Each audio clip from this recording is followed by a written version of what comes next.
300 kilometers per hour. Flat out at Suzuka. No lifting. No braking. No mistakes. And suddenly, the car loses over 60 kilometers per hour.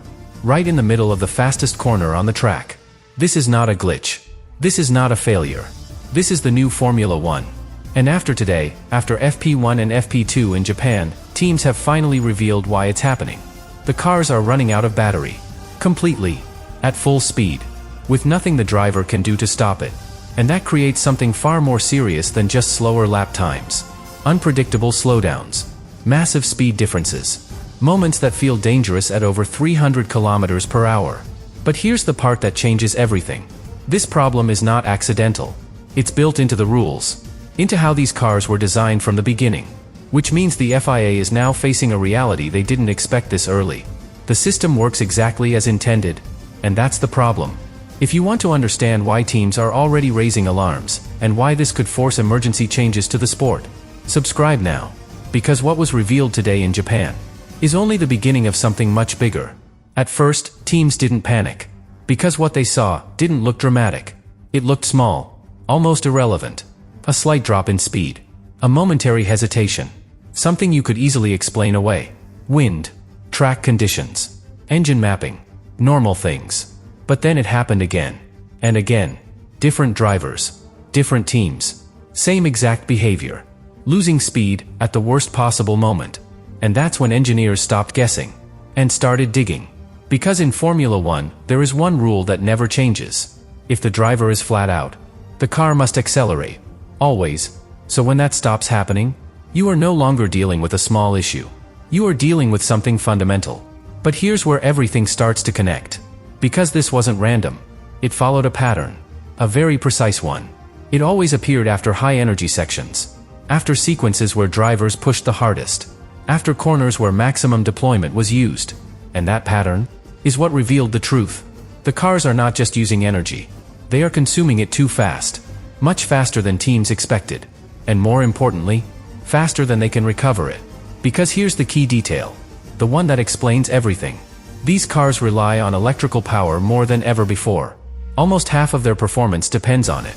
So when that energy drops, performance doesn't just decrease. It collapses. And this is exactly what teams confirmed today. The battery is not fading. It's empty. Completely empty.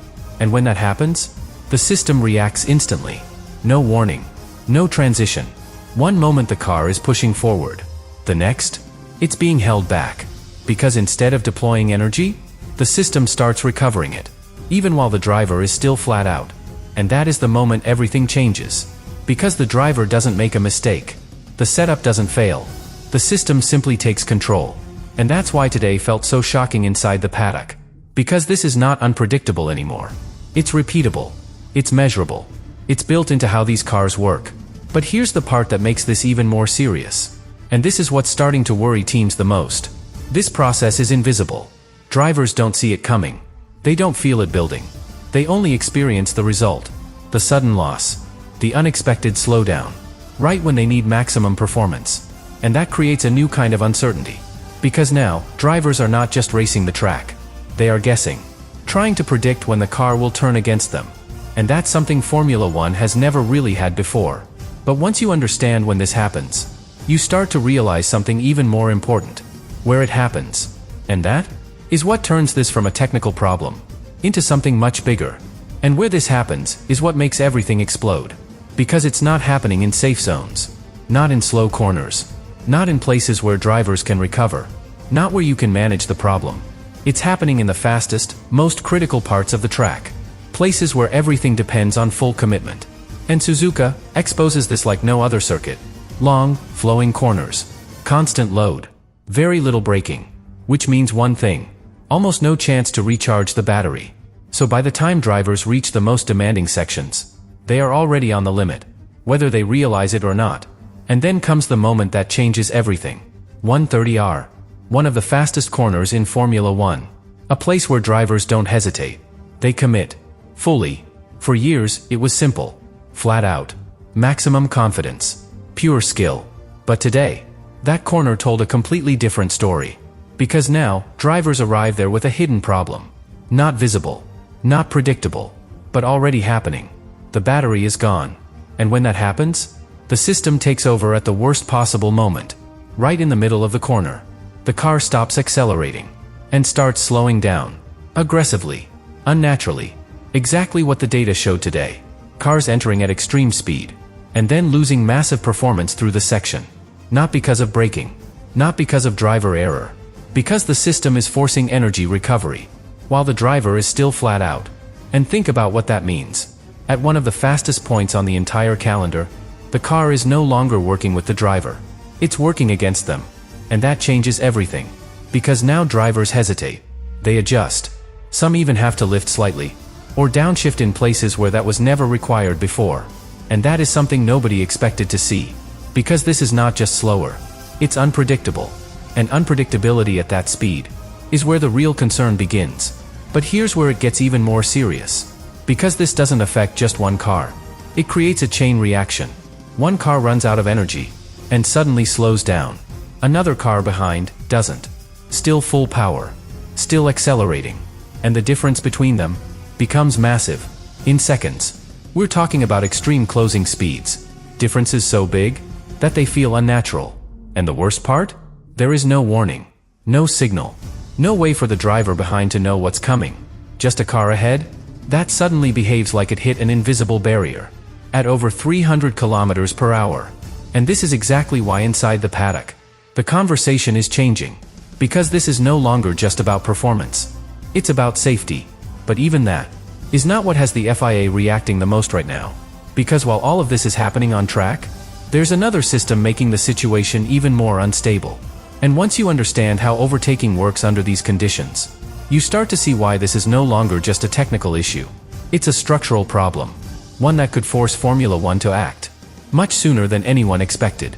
And this is where everything finally connects. Because the problem is not just energy. It's how energy is being used and abused. Overtaking. The one thing Formula One always tries to improve. The one thing fans always want more of.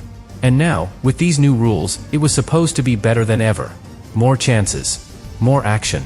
More battles. But what's actually happening is something completely different. Because overtaking is no longer just about skill. It's about timing energy perfectly. And if you get it wrong, you don't just fail to overtake. You become the next problem. Here's how it really works. A driver gets close, within range, and suddenly, they have access to extra energy, more power, more speed, and in that moment, the car becomes almost impossible to defend against.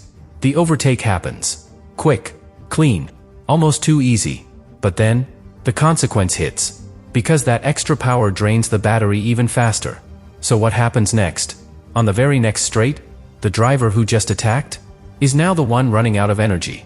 And suddenly, they slow down. Again. And the car behind? Now has the advantage. Now has more energy. Now comes back. Immediately. So the position changes again. And again. And again. A loop. A cycle. An artificial pattern that drivers are already starting to question. Because it doesn't feel real. It doesn't feel earned. It feels programmed. Some have even compared it to a video game. Not real racing. Just energy management playing out on track. And that frustration is growing fast. Because drivers are no longer racing instinctively. They are calculating. Holding back. Delaying moves. Choosing not to overtake. Just to avoid becoming vulnerable seconds later. And that changes everything. Because hesitation replaces aggression. And when that happens, the entire dynamic of racing shifts. But it gets worse. Because this system doesn't just affect overtakes. It affects how the car behaves. When drivers deploy maximum energy, the car becomes unstable. Front grip drops. Understeer increases. The balance changes. And suddenly, the driver is not just attacking. They are correcting. Constantly adjusting the steering. Trying to keep control. While everything is happening at extreme speed. Now combine that with everything we've already seen. Cars losing speed without warning. Massive differences between drivers. Unpredictable moments in the fastest parts of the track. And on top of that, unstable cars during overtakes. This is no longer just a technical challenge. This is instability. And teams are starting to realize something very uncomfortable. They are not fully in control. Because once the battery reaches its limit, the system decides what happens next. Not the driver. Not even completely the team. And that changes the nature of Formula One itself. But here's the turning point. The moment where everything becomes urgent. Because after everything revealed today, after all the data, after all the feedback, there is one question that nobody can ignore anymore. What happens on race day? Because practice gives you space, time, margin. The race takes all of that away. Cars closer together, more pressure, more risk. And if one car suddenly loses speed, right in the middle of a fight, at over 300 kilometers per hour, the consequences won't be small. And that is exactly why, right now, behind closed doors, the FIA is already reacting. Meetings, discussions, possible emergency changes. Because what teams revealed today was not just a weakness, it was a flaw. And if that flaw isn't addressed quickly, what we are about to see next could force Formula One to make a decision. It never wanted to make this early.